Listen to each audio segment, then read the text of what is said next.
where horror lies. Hey guys, Raw from Georgia here with you. I'm your regular Wednesday evening host here at BodyBags. It is week 445. It is a random week, and I've decided to make it a doc week for me. I stumbled across this really by accident. First, it was Calum Waddell, who is back over 200 some directorial efforts in terms of short documentaries. A lot of them which end up on things like this. The Arrow copy or release of Zombie from Lucio Fulci, or Zombie 2, right? Zombie Flesh Eaters, right? However you like it. Anyways, he, 30-minute docs, hour-long docs, hour and a half, running docs.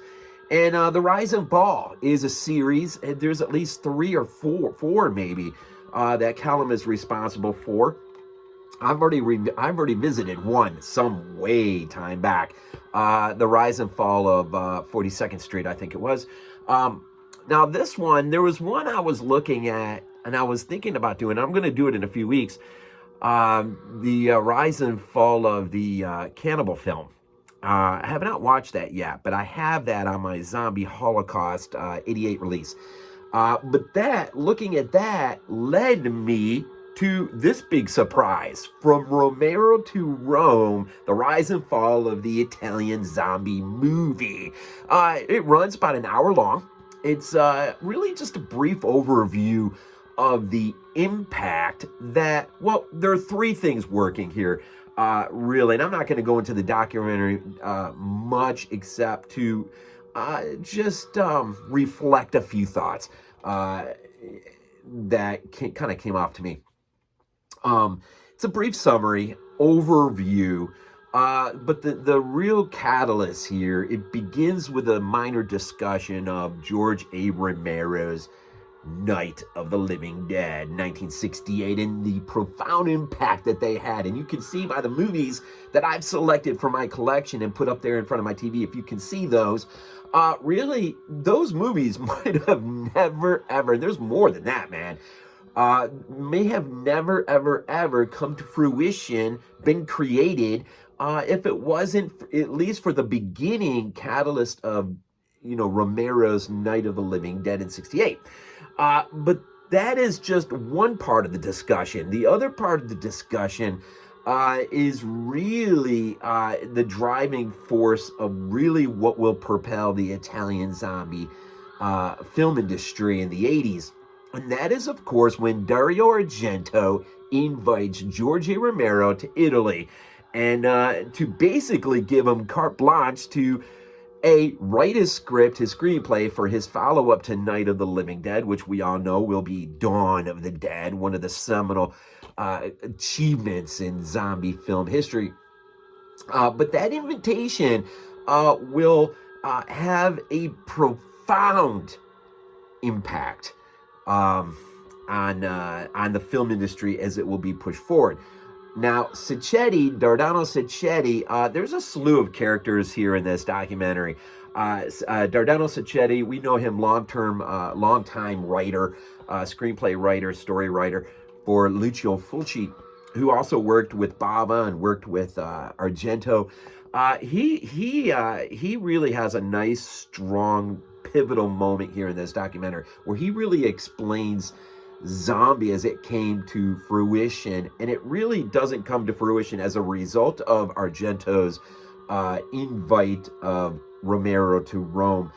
What really propels zombie is not its creation, but it's the marketing that will go behind it and push it as Zombie 2, because we all know that Dawn of the Dead, Argento would reserve basically distribution rights. He will get to edit it to his liking, get a little more goblin in there, and then distribute it Europe. While Romero retained the rights stateside, Argento unleashes it as Zombie, or as Zombie, right? And so once Fulci's movie Zombie will be marketed as Zombie 2, right? Or of course, Zombie Flesh Eaters. I don't know why I always want to forget that title, Zombie Flesh Eaters. It'll be marketed as Zombie 2 in Europe, which, if you listen to Sacchetti, it really doesn't jive that well, because really, I mean, we've heard people play off of this, that, well, it was meant to be a sequel, direct sequel, meant to be it really, none of that really is. It's a marketing ploy like a lot of Italian films, whether it's Alien 2 on Earth or just riding the coattails of the American film industry, but in their own right. I mean, created a nice niche in the 80s that impacted, people like me, man, that were, I was 10 years old in 1980, and I rented out of the VHS rental stores, and the Italian film industry had a major influence on me growing up, whether it's Argento and the films that he did, or Fulci, or Hell of the Living Dead, Matai. Now, I mean, some will say that is just an absolutely horrific movie, horrible, not good at all. But as a kid, young teenager, renting it on VHS, that movie had a profound impact on me, because, I mean, it's an adventure tale, right? Set in the jungle, trying to ascertain why this infection, or the zombie spreading on this island, New Guinea, I think it is. Why is it happening? And so they send in, a military attaché to go in there.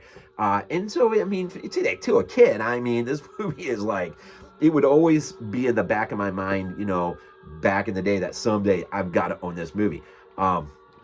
But once Zombie gets out there, you've had the release of Night of the Living Dead in '68, Dawn of the Dead, of course, and its creation, and then the marketing and the creation, and then the marketing ploy behind Lucio Fulci's Zombie will then just set off a domino effect that you will have, just the entire Italian industry will just explode, and probably come to its fitting conclusion. Unfortunately, it had to conclude in 1994 with Della Morte dell'Amore, or Cemetery Man.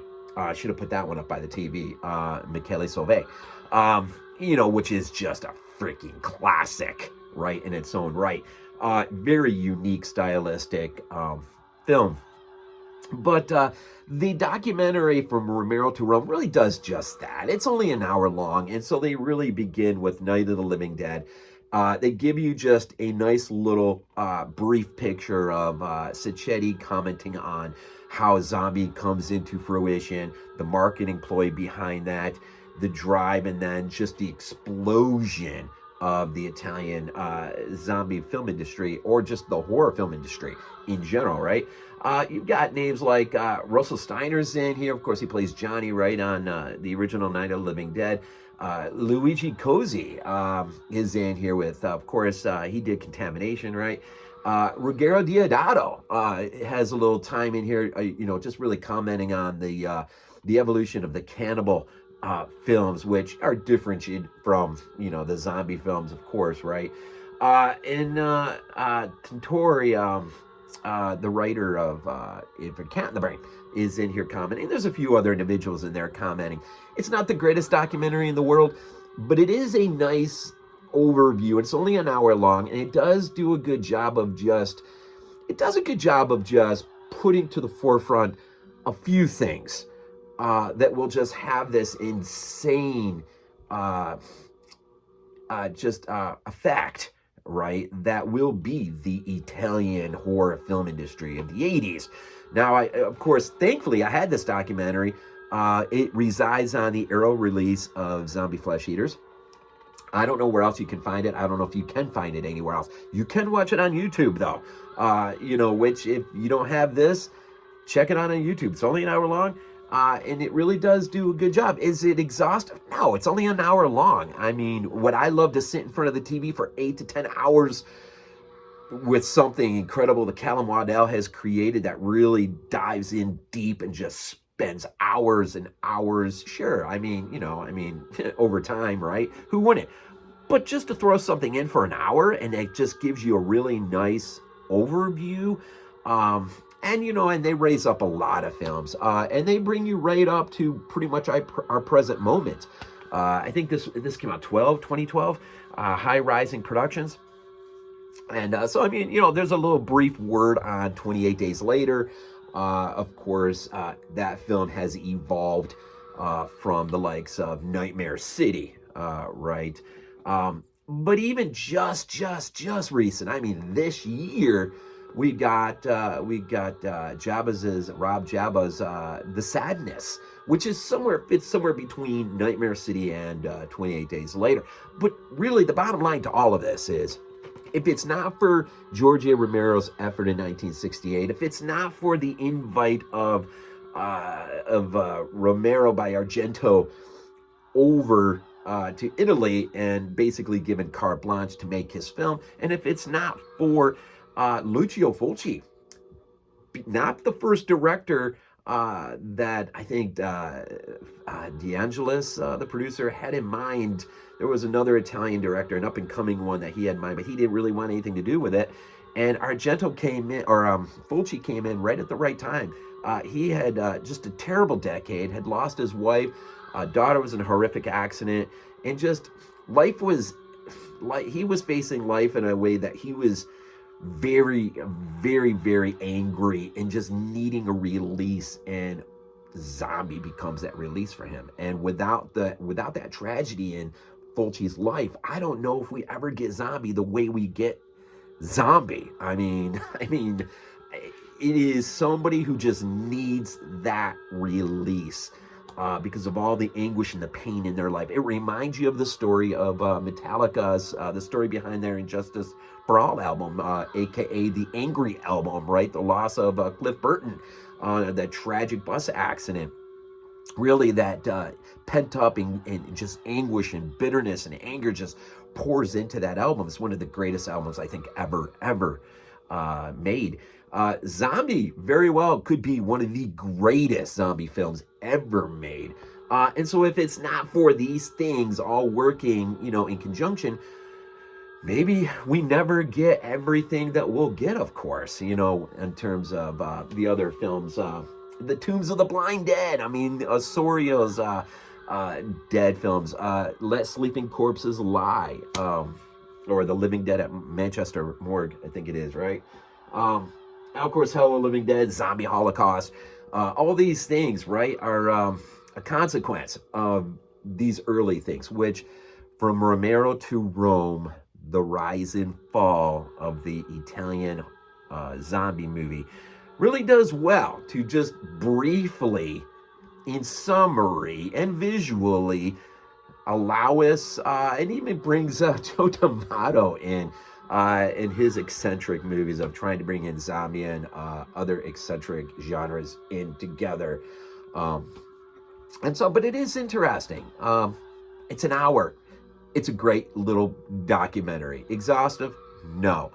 The end of all ends? Absolutely not. But for someone who loves the genre, for someone who grew up in the 80s, it's a, Calum did a great job on it. And so I'm really curious to see what he did with his rise and fall, the rise and fall of the Italian cannibal film, which I need to see. And that's about an hour and a half long, I think. So there's a little bit more meat in there, maybe, perhaps. But Calum Waddell, man, what I think I remember reading him when I was a kid. Fangoria, he would write. I'm pretty sure he wrote a lot of articles for Fangoria back in the day, and so his was a name that I remember, growing up. And but now, man, he just produces a lot of documentaries that will end up on either 88 releases, Arrow releases, and I'm sure others. And he does commentary tracks too. He does a commentary track for Zombie on this particular release from Arrow. And so just wanted to shine a little bit of light of Calum Waddell, and I'll do it again 2 weeks from now when I look at the rise and fall of the Italian cannibal film. But I thought, I would shine a little light on this because, how many of us got, stuff buried in our releases and we don't even know that's there. So anyways, we'll leave it at that. As always, go Bills. This is not a dream. Not a dream.